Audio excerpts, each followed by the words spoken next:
산림은 자연적인 자원으로 대기 중에 배출된 이산화탄소를 흡수해서 기후변화를 막아주는 아주 훌륭한 역할을 하고 있지요. 그리고 산림은 사람들에게 많은 이점을 줍니다.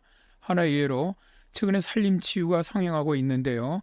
숲속에서 트레이킹이나 숲 명상, 숲 목욕 등 다양한 활동을 통해 스트레스를 해소하고 신체와 마음의 건강을 회복시키는 것이지요. 그리고 산림은 국가적으로 큰 자원이기도 합니다. 그래서 26차 당사국 총회에서 산림 협약이 체결된 것은 전 세계적으로 산림을 확대시켜 기후 위기를 막아야 한다는 것 때문이었죠. 그런데 산림 면적을 확대시켜야 한다는 국제적인 합의에도 불구하고 산림이 훼손되고 있는데요. 그중에 가장 심각한 것이 대형 산불입니다. 이에 세계자원연구소는 2024년 4월 4일에 산림 황폐화 지표에서 산불로 인해 얼마나 많은 숲이 사라졌는지에 대한 자료를 발표를 했습니다. 2001년에서 2023년 사이에 전 세계적으로 113메가 헥타르 나무 피복이 손실됐고 이것들은 산불과 연관이 있으며 이 면적은 전 세계 산림 면적의 2.8%에 해당되는데요. 세계자원연구소는 농업을 하기 위해서 산림을 훼손하는 것은 포함하지 않았습니다. 특히 가장 많은 산불이 발생한 지역은 캐나다, 러시아, 미국 같이 온대림과 아한대림 수종이 있는 지역인데요. 이 지역에서 발생한 산불은 전 세계 산림 피복 손실의 97%를 차지했지요. 산불은 많은 온대 및 아한대 산림 생태계에서 자연적으로 발생을 하지만 인간이 일으킨 산불이 늘어나고 있고 또 기후변화로 인해서 건조해지는 그런 영향으로 산림 생태계가 크게 훼손되는 등 더 뜨겁고 더 빈번하고 더 강력한 산불이 발생하고 있습니다. 열대우림도 최근 몇 년 동안 산불의 영향을 많이 받았는데요. 2019년에 브라질과 인도네시아에서 발생한 산불은 언론의 주목을 받을 정도로 강력한 산불이었죠. 그런데 아마존과 같은 습한 열대우림에서 발생하는 산불은 자연적인 것이 아니며 거의 대부분 사람들이 불 지르는 것에 의해 발생합니다. 사람들이 지르는 산불이 가뭄 상태일 때는 걷잡을 수 없이 번지면서 타버리는 경우가 많은데요. 열대 생태계는 산불에 적응하지 못하기 때문에 산불은 앞으로 여러 해 동안 열대우림 생태계에 악영향을 미칠 수가 있습니다. 이러한 열대 산불은 또한 기후에 큰 피해를 주는 이산화탄소 등의 온실가스를 배출하지요. 그로 인해서 기후변화와 산불 사이에 잠재적인 긍정적인 피드백 루프가 발생하면서 상태는 점점 더 나빠지게 됩니다.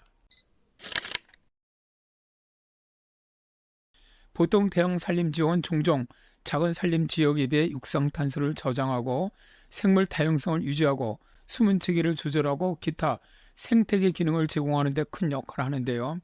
널리 인용되는 글로벌 데이터 세트인 온전한 숲 풍경, 방해받지 않은 산림이 온전한 산림으로 간주되기 위한 최소 임계값을 5만 헥타르로 설정하고 있지요.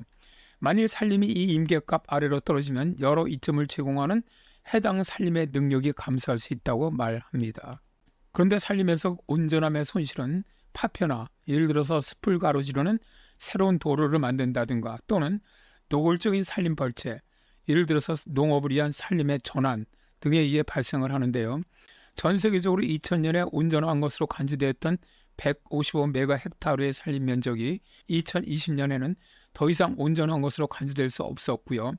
이것은 연간 약 7.8메가 헥타르의 온전한 산림 감소가 이루어지고 있고 전 지구의 온전한 산림 면적의 총 12%가 사라졌음을 의미합니다. 러시아는 주로 대형 산불로 인해 온전한 산림 면적 41메가 헥타르가 가장 많이 감소를 했고요.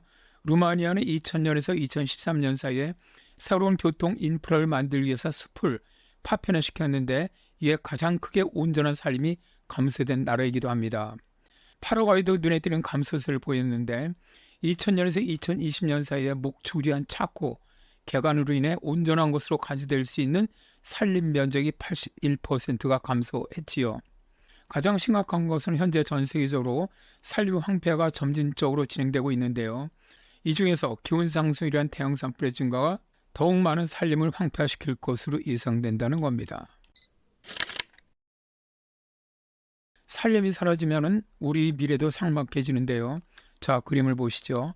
좌측 그림은 현재의 산림 상태이고요. 우측은 미래의 산림이 사라진 상태입니다.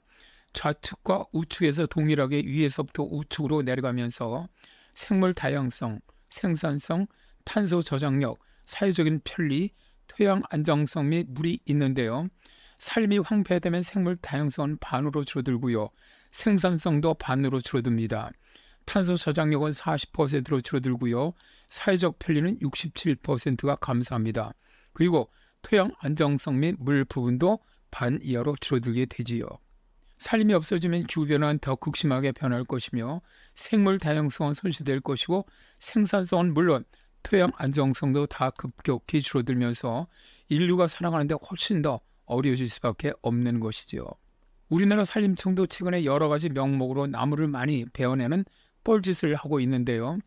26차 당사국 총회에서도 어떤 이유로든지 나무는 베어서는 안 되며 보호해야 한다라고 합의했었죠.